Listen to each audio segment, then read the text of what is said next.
Si on gagne, avec cette équipe-là, on va changer ce sport. Cadence, man!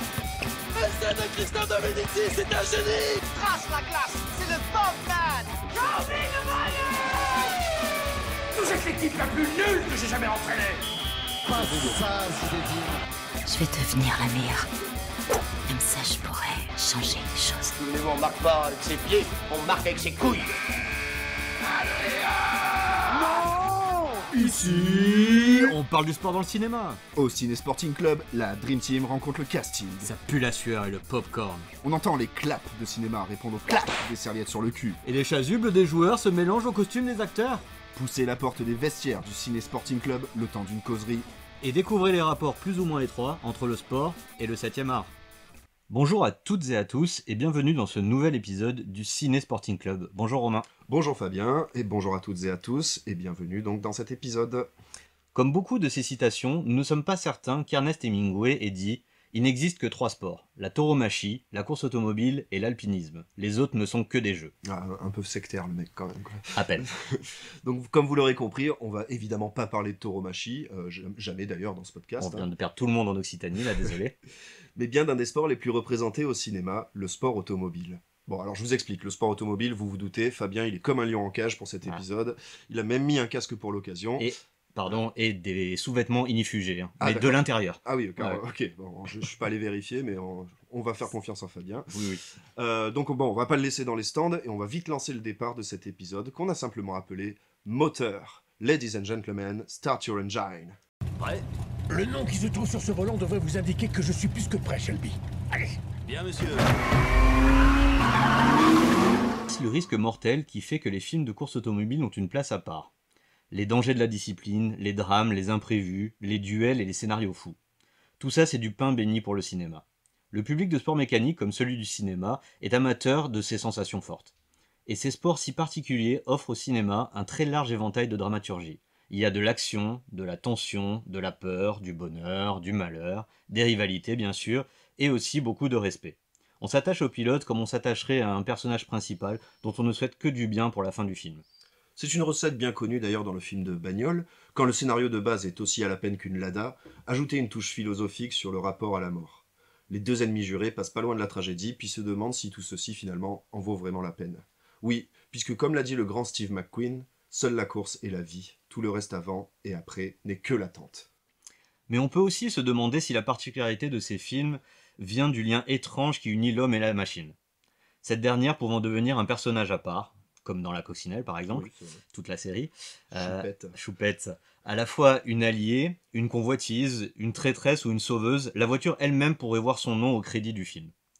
On passera volontairement sur les docs pour se consacrer uniquement aux films, qu'ils soient de pure fiction ou inspirés de la réalité. Voici une petite sélection, non exhaustive, comme toujours, et toujours partielle bien sûr, des films automobiles qui valent le détour.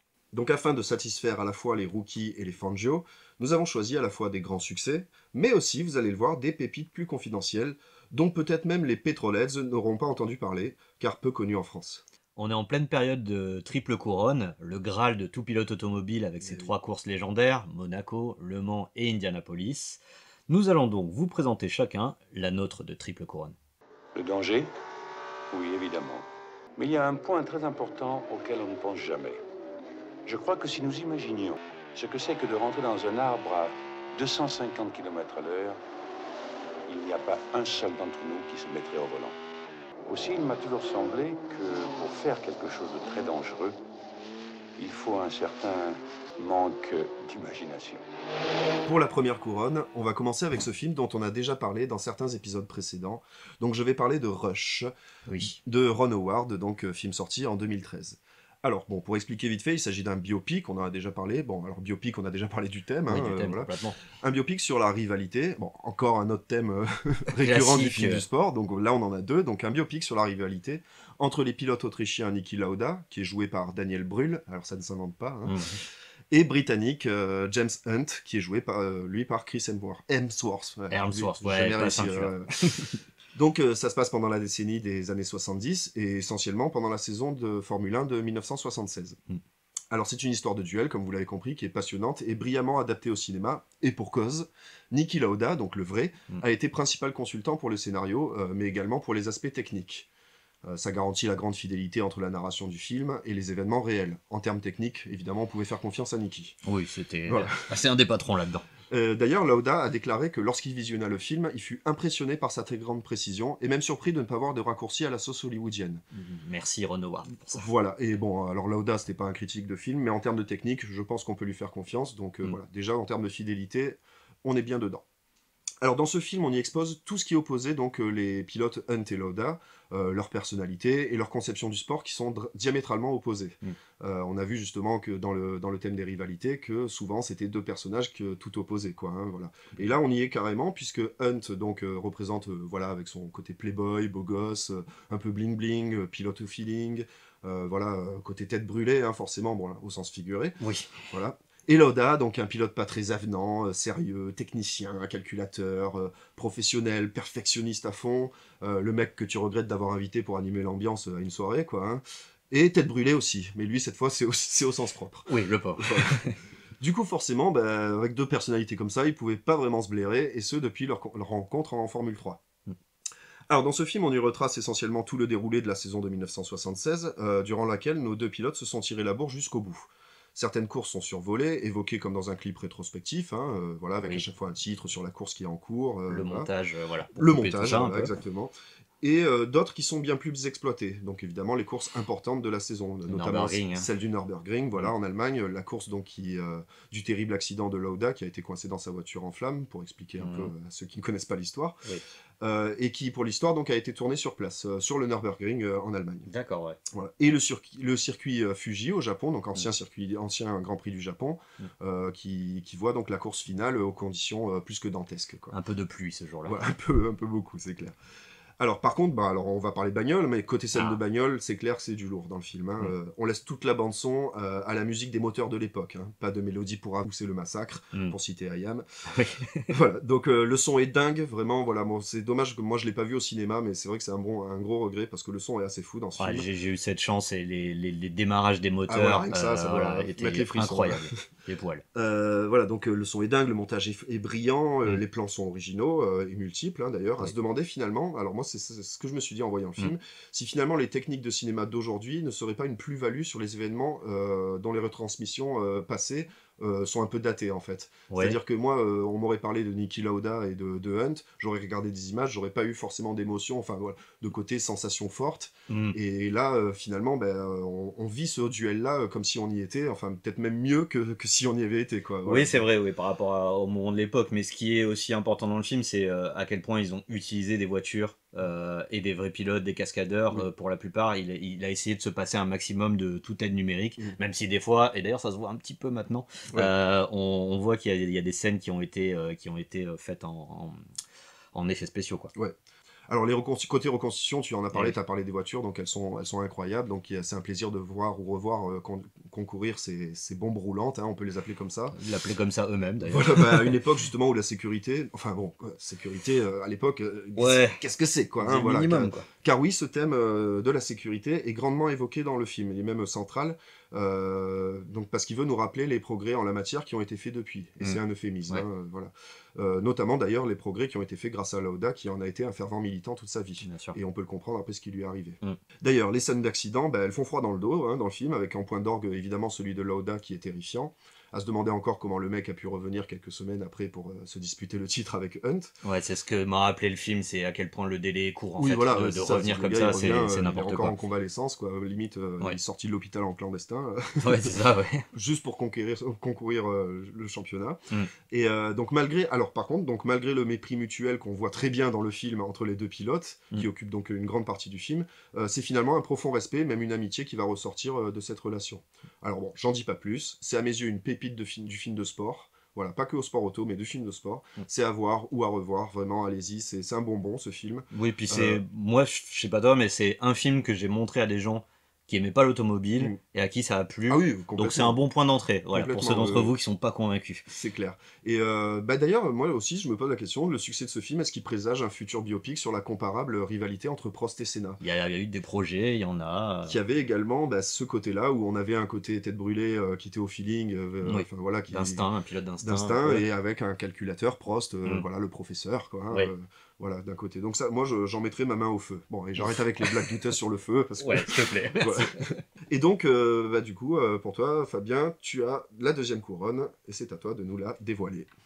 Alors, moi, pour mon premier film, je vous en ai sorti un petit de derrière les fagots. C'est The Last American Hero de Lamont Johnson, un film de 1973 avec Jeff Bridges, donc qui commençait un des premiers films de sa carrière, voilà, qui est très jeune. C'est tiré de l'essai de Tom Wolfe. C'est un film avec un scénario assez simple qui retrace de manière, alors romancée, hein, la vie de Elroy Jr. Johnson, qui est renommé d'ailleurs dans le film très habilement Junior Jackson. Et donc voilà, ce Elroy Jr. Jackson, dont le père est un moonshiner. Alors, qu'est-ce qu'un moonshiner? Il fait partie des personnes qui distillaient et revendaient de l'alcool illégalement sous la prohibition. Et donc lorsqu'il se fait arrêter, donc son père, ses fils, et particulièrement Junior, doivent trouver de quoi nourrir la famille, et c'est ainsi qu'il se lance dans la course automobile. Alors grâce à son passé de contrebandier, pendant lequel il semait la police sur les routes de campagne, Junior se fait une place dans le milieu de la course automobile américaine. Alors sans jamais gagner de titre, il comptera quand même 50 victoires en NASCAR à la fin. Voilà. Donc un personnage intéressant et pas très connu, en tout cas nous en Europe. Alors ce que j'adore dans ce film, c'est que sous ses airs assez simplistes, il traite de pas mal de thèmes. Alors déjà, c'est l'opposition entre l'Amérique profonde et la upper class, à travers les difficultés de Johnson d'accéder au succès dans ce milieu qu'il ne connaît pas. Tout est traité avec une forme assez pessimiste et assez crue, et une remise en cause même du rêve américain que peut se permettre ce cinéma indépendant des années 70. Alors l'histoire de Johnson, elle représente à elle seule les racines de la NASCAR, au travers notamment des courses de stock cars, qui naissent justement suite à la prohibition de la fin des années 40, où les contrebandiers tunaient leurs voitures pour échapper à la police. C'est les go fast de l'époque. Voilà, et le NASCAR vient de là. Et puis enfin, il y a Johnson Jr. lui-même, qui est un personnage fascinant, qui au-delà alors d'un caractère bien trempé, il aura marqué l'histoire du sport auto et pour plusieurs choses. Alors en premier, c'est lui qui découvre le draft. Alors le draft, c'est un peu le phénomène d'aspiration dans les années 60, en s'apercevant qu'il compense son manque de vitesse de pointe en se collant au cul de ses adversaires qui était bien plus rapide que lui. D'accord. Ah oui, le gars quand même a fait évoluer la discipline énormément. C'est Fosbury en saut en hauteur, quoi. C'est ça. Et pas seulement sa discipline, puisqu'il y a encore mieux, c'est que dans son passé un peu de go faster, il invente le demi-tour au frein à main pour semer la police, encore une fois. Et donc, les rallyman l'utilisent gentiment aujourd'hui. Donc voilà, légende à la fois sur le circuit, mais aussi dans le rallye. Donc bref, ce film, c'est un bel hommage pour ce pilote finalement peu connu du grand public, comme je disais, non américain, mais avec une carrière hors norme. Il sera ensuite team manager, avec des gros résultats. Il sera grand pardonné par Reagan pour son passé de moonshiner, puisque ça lui redonnera même le droit de vote. Ah oui, d'accord, il a été... Voilà, quand même, oui, ça a été... destitué du droit de vote. Non, il rigolait pas avec ça. Et puis pour parler plus ciné, il est campé par un excellent Jeff Bridges, des têtes que vous reconnaîtrez aussi dans les seconds rôles, mais aussi, et ça nous intéresse toujours, bien sûr des bonnes scènes de course automobile. Et puisqu'on parle de scènes de course... Le Mans 66. Et oui, dans ce film de James Mangold de 2019, soyons clairs, l'héroïne du film, c'est la voiture. La mythique Ford GT40. Ah, la sublime. L'histoire aura davantage retenu ce mythique modèle conçu pour la course des 24 heures du Mans de 1966 que les hommes qui l'ont conçu et même qui l'ont piloté. Je parle de Carroll Shelby et Ken Miles qui sont joués par Christian Bale et Matt Damon. Alors ceux-ci, malheureusement, jouant ces pilotes dans ce film, n'y peuvent rien, c'est comme ça. La star, c'est la bagnole, c'est la GT40. Alors, pour la petite histoire, un projet d'ailleurs avait été un temps annoncé en 2013 avec Tom Cruise et Brad Pitt, mais il n'a jamais abouti. Ça, je savais pas. Donc, mais bon. Voilà. Donc finalement, on a hérité de Christian Bale et Matt Damon. Oui. Et Tom Cruise avait déjà connu ça avec Jour de tonnerre. Et Brad Pitt, on attend de voir. Voilà. On peut évidemment noter le côté dans ce film America's First, hein, Ah, forcément c'est Ford, hein, voilà, donc C'est tourné côté Ford, hein, côté Ford, voilà, voilà, donc l'histoire. on sait que c'est assez cher au cinéma outre-Atlantique. Hein. Mm.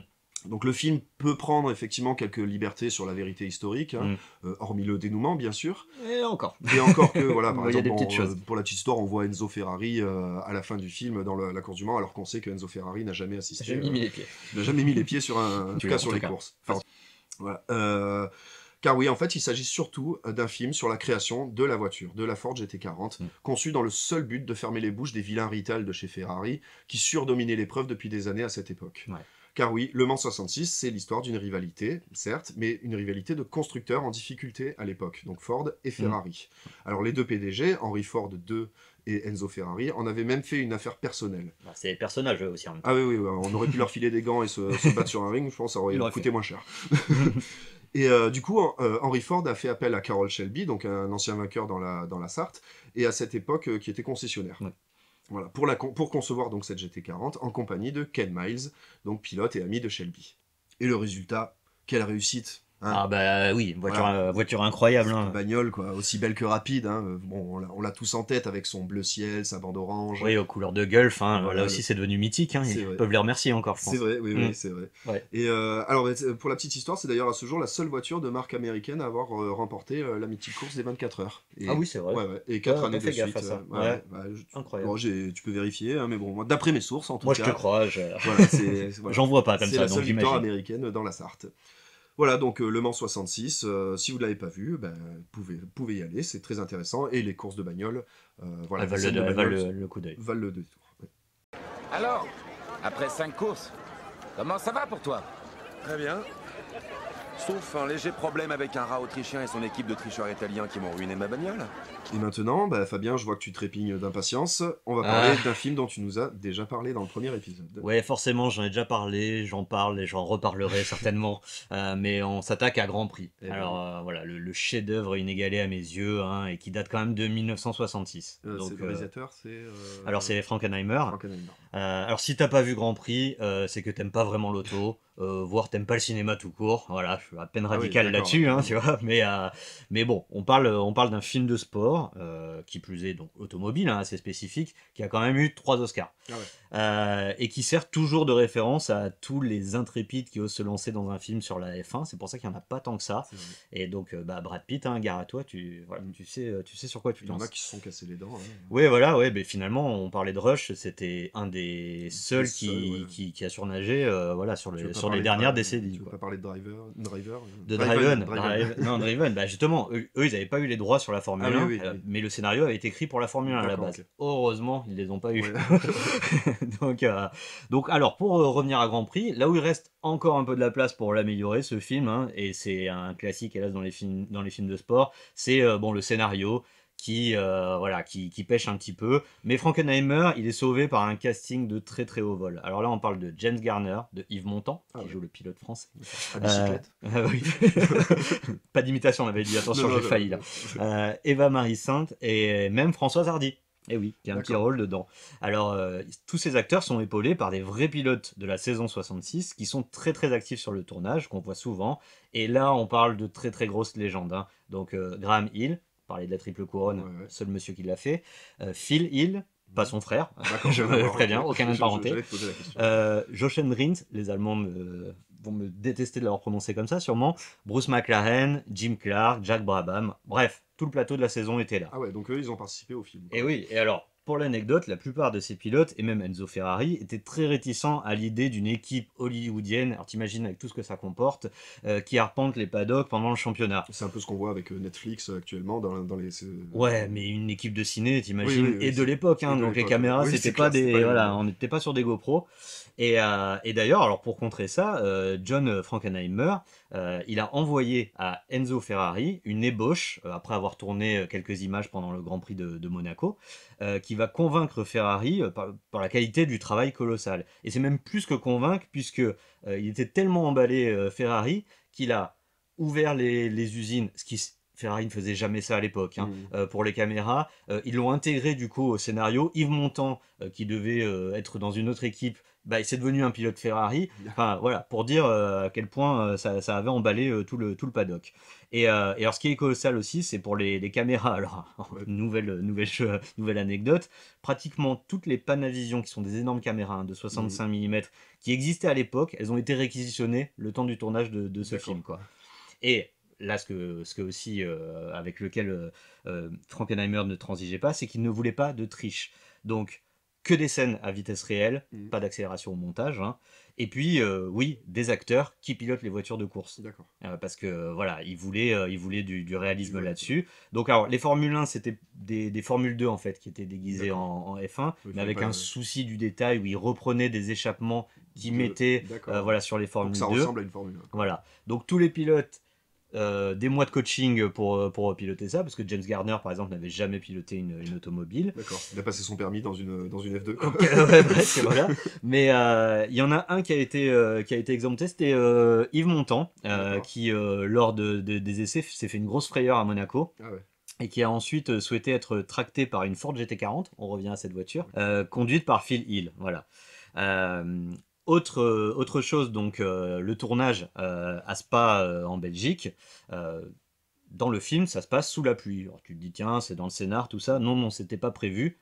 La pluie tombe au milieu d'une scène et là tous les pilotes se crachent. Ah oui d'accord. Ouais. Donc on le voit dans l'hélicoptère, ils filment des voitures en dehors de la piste, elles sont vraiment sorties. T'imagines l'angoisse des trucs. Et donc Jack Stewart se casse même la clavicule, quoi. Donc autre époque, hein, les assureurs sur le truc. Contents, quoi. oui. Et justement, tu parles d'assureurs, là tu m'envoies une petite transition. C'est que à Brand Hatch en Angleterre, il y a James Garner qui est quand même l'acteur principal du film, qui veut réaliser lui-même la scène de la voiture qui brûle. Et il se retrouve, il a une brûlure, vraiment. Il ne sort pas assez vite. Et après ça, son assurance va résilier le contrat, donc il va terminer le tournage sans assurance. Sans assurance, putain. Ouais. Voilà, sans filet. Et donc voilà, donc tout ça pour vous dire que c'est la référence, c'est un de mes films de chevet, hein, même s'il fait presque 3 heures et qu'il a des petits moments de longueur, hein, voilà. Mais c'est en plus un magnifique héritage des Golden 60s, hein, comme on dit, où les F1 fonçaient entre les trottoirs, les arbres, et on en revient sur l'aspect... voilà, et les photographes, ouais, ça c'est clair, on le voit bien aussi, et où la sécurité, c'était un concept qui était encore très théorique. Très bien. Eh ben merci, hein, depuis le temps que tu nous en parlais. Ouais, il fallait qu'on en parle de celui-là. Et toi là, maintenant, Romain, on va passer à un autre genre, la comédie. Oui, et alors en plus la comédie, alors là on est dans le classique, hein, voilà, puisque je vais parler de The Great Race, donc en version française, la grande course autour du monde. Donc film de Blake Edwards de 1965. Donc encore un bijou pour l'époque, hein, notamment au niveau des effets spéciaux. Alors c'est une comédie du cinéma classique, hein, à l'humour totalement burlesque, hein, humour tarte à la crème, hein, voilà. D'ailleurs le film est dédié à Laurel et Hardy. Oh bah, voilà, ils n'avaient pas besoin de le dire. Voilà, pour dire la teneur du film, voilà.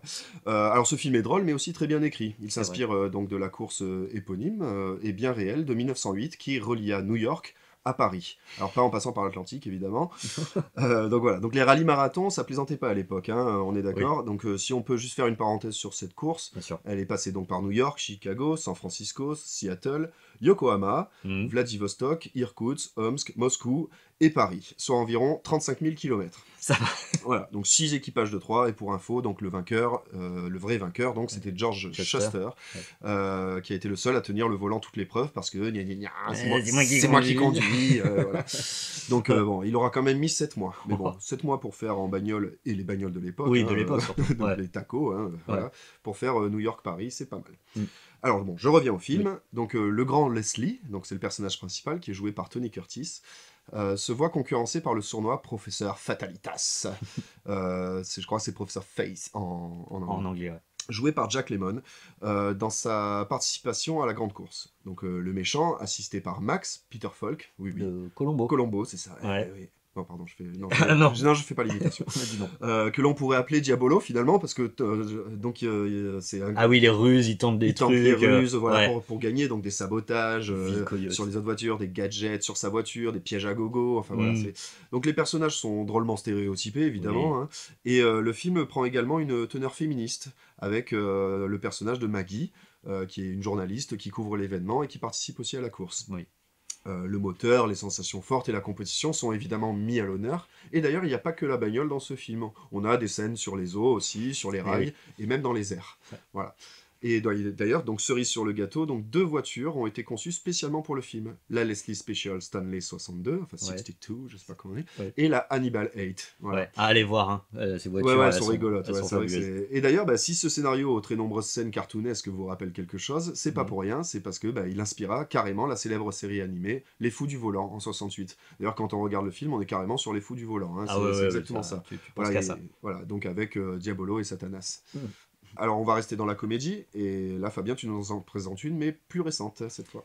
Oui, alors bien plus récent, hein, puis alors avec un humour qui est un poil différent. Ouais. C'est Talladega Nights, que vous connaissez sûrement sous le nom de Ricky Bobby, le roi du circuit, d'Adam McKay, donc en 2006, et Will Ferrell, hein, qui aurait dû le réaliser d'ailleurs à la base. Bon, il joue que dedans, finalement. Oui, juste ça, et c'est déjà pas mal. Ouais. Alors, on va pas vous le cacher, on est un peu fan de Will Ferrell, hein, ici, donc alors, je sais pas toi Romain, mais moi, quand j'ai découvert un projet avec lui sur le sport auto, moi, j'étais déjà plus du tout objectif dans ce que j'allais voir. Moi, je l'ai découvert après coup, mais c'est vrai que ça donnait un peu envie. Alors, pour résumer un peu l'histoire, avec son acolyte de toujours, John C. Reilly, qui joue son fidèle pilote numéro 2, Ricky Bobby domine facilement la NASCAR. Mais l'arrivée du français Jean Girard, le français, c'est le nom de mon grand-père d'ailleurs, voilà, et qui est joué par Sacha Baron Cohen, et donc c'est un pilote qui vient de la Formule 1. Alors, dans l'histoire, il était sur une Minardi et il dominait le championnat. Voilà, donc les amateurs de Formule 1 pas très crédible. Voilà, trouveront ça un petit peu drôle. Pilote qui est ouvertement gay, et vous imaginez en NASCAR, voilà, et qui a comme sponsor Perrier, bien sûr, la France, monsieur. Et donc ça change toute la donne pour Ricky Bobby. Alors, on se moque ouvertement des films de sport type Rédemption. Vous savez, on en avait parlé dans l'épisode 2, avec l'accident traumatique, le training montage pour le retour, tout ça. Et puis, on cible clairement Jour de tonnerre, hein, voilà, avec Tom Cruise, sans aucune vergogne. Hein, donc, quelle indignité de faire ça. Alors, il y a des phrases du genre « si t'es pas le premier, t'es le dernier », ou ce qu'ils se disent entre eux, check and bake, on ne sait pas vraiment tout le temps, voilà, avec son numéro 2, ça reste voilà, des grands moments cultes du ciné. Ce que j'ai aimé, c'est que même en se foutant ouvertement des travers de la discipline, Talladega Nights ne trahit pas le milieu. En fait, on voit que ça a été fait par des gens qui connaissent la NASCAR, qui l'aiment, malgré tous ses défauts, quoi. Le matraquage des publicités, le côté excessif du show à l'américaine à tout prix, les voitures, les décors, les scènes de course, elles sont crédibles, quoi. Et c'est justement ce décalage avec la bêtise des personnages qui rend le tout bien plus drôle, quoi. Donc je recommande, hein, les yeux fermés celui-là. Toi aussi, je pense. Oui, c'est une bonne partie de rigolade, quoi. Toute une victoire pour vous aujourd'hui, mais il semble que ou bien vous gagnez, ou bien vous démolissez le tour en essayant de gagner. Mais Duc, c'est facile, je suis le meilleur qui soit et c'est pas compliqué. Je veux dire, je me lève le matin et je pisse l'excellence. Et personne n'arrive à me suivre. Vous savez que je suis qu'une grosse machine à gagner poilue et américaine. Si t'es pas premier, t'es dernier. Vous l'aurez compris, donc on a dû bien tailler dans le gras pour cet épisode. Et pas qu'un peu. C'est clair. Parce qu'en fait, vous avez vu, nous on n'en parle que de quelques-uns, mais il en existe un très grand nombre de films sur l'automobile, enfin sur le sport automobile, et pas tous des chefs-d'œuvre, hein, d'ailleurs. Non, c'est clair, on a vu des choses. Voilà, il y en a, mais bon, il y a à boire et à manger, quoi, en gros. Exact. On n'oublie pas les amis motards, hein, ah non. On leur fait un petit signe, voilà. Un petit du pied là. Voilà, mais bon, parce que le choix est plus restreint en termes de films sur la course moto. Ouais, on cherche. On cherche, hein, mais bon, on sait jamais, hein, ce sera peut-être l'occasion d'un autre épisode, justement. Complètement, ouais. Alors le film de course auto, il se démarque pas mal du film de sport, voilà, finalement. C'est alors déjà pour ces thèmes universels qu'on a cités au début de l'épisode, mais aussi car le cinéma tisse un lien étroit de manière générale avec l'automobile. C'est à la fois un objet de désir, un marqueur social, une bête sauvage et bruyante que l'homme doit dompter, mais aussi un puissant fond d'images impressionnantes, de cascades, d'explosions, de flammes, etc. Ouais, on a tous les ingrédients en fait que le spectateur de cinéma en général, recherche, adore, exactement. Voilà, la tension, les accidents, les sensations fortes, quoi, exactement. Et les belles histoires. Voilà. Alors, d'ailleurs, justement, on parle des personnages de films de sport, de films de course auto, mais combien d'acteurs, de vrais, véritables acteurs, sont devenus pilotes dans une belle liste, là, ouais, c'est sûr. Hein. On a une bonne liste, mais bon, ça, ce sera un des sujets évoqués dans le prochain épisode. Teasing. Encore un teasing, eh oui. J'ai remporté 3 fois le titre de champion de moto. J'étais heureux. Et puis j'ai piloté une de ces voitures où on est allongé dans une boîte, un cercueil tout entouré d'essence. C'est comme si on était à l'intérieur d'une bombe. C'est de la folie, bien sûr, mais les voitures sont plus rapides que les motos. Et dans le fond, c'est ça qui compte. Vous en avez l'habitude, et c'est donc maintenant le moment du coup de cœur du Ciné Sporting Club, coup de cœur que nous appelons En tribune dans ton canapé, vous l'avez remarqué. Et donc Fabien, c'est à toi de nous donner ta recommandation pour cette semaine. Alors cette semaine, on va faire une petite exception, c'est pas un film, ça va être un livre. Ah. Livre qui s'appelle Moteur, l'anthologie du sport au cinéma. Alors Moteur, hein, vous avez vu le clin d'œil au titre de l'épisode. Sans le S. Voilà, sans le S, c'est vrai. C'est un livre de Alexandre Pénigaud de 2014 et ça a été une vraie mine d'or pour notre sélection du jour, notamment au niveau des anecdotes. C'est un petit livre qui est court mais très complet et il y a aussi bien les grands classiques que les petites pépites oubliées qu'on a essayé de vous faire découvrir aujourd'hui. D'accord, merci pour cette recommandation littéraire. On est un book club maintenant. Mais bon, excuse-moi Fabien, mais pour En tribune dans ton canapé, il faut choisir un film. Tu lis dans ton canapé aussi, non? Oui, bon, tu lis dans ton canapé, c'est vrai. Mais bon, là on parle de film, donc pour notre recommandation cinéma de cette semaine, je vais te faire du mal et te demander, alors puisque c'est dur, on va pas en mettre un de plus, mais il faut en choisir au moins un parmi les 6 qu'on a cités, sachant évidemment qu'on vous les conseille tous. Alors, un petit peu difficile en effet, merci. Cadeau, voilà. Alors, vous avez compris, Grand Prix et Rush, c'est les incontournables, donc à voir absolument. Mais là, pour la recommandation, je vais dire Last American Hero, que sûrement beaucoup d'entre vous vont découvrir, même des fans d'automobile, donc c'est pour ça que ce sera la petite reco de la semaine. Très bien. Cet épisode voit enfin la ligne d'arrivée. Alors, pour prolonger, vous n'hésitez pas à nous suivre sur les réseaux sociaux, Instagram, Facebook, X, il y a même YouTube maintenant, on les met sur YouTube parce que certains d'entre vous écoutent là-dessus, et bien sûr toutes les plateformes de podcast. Et donc sur ces réseaux sociaux, vous allez retrouver la question de l'épisode, Romain. Et la question de l'épisode d'aujourd'hui, c'est alors, c'est quoi la bagnole que t'as kiffé voir à l'écran ? Et pas uniquement dans les films de sport d'ailleurs. On élargit un peu. Voilà, donc allez-y, il y en a des bagnoles au cinéma. Merci à tous, on se retrouve pour le prochain épisode, le numéro 7, qui va parler d'acteurs, on n'en dit pas plus, et qui s'appellera Ça joue. À bientôt, merci. À bientôt, merci à tous.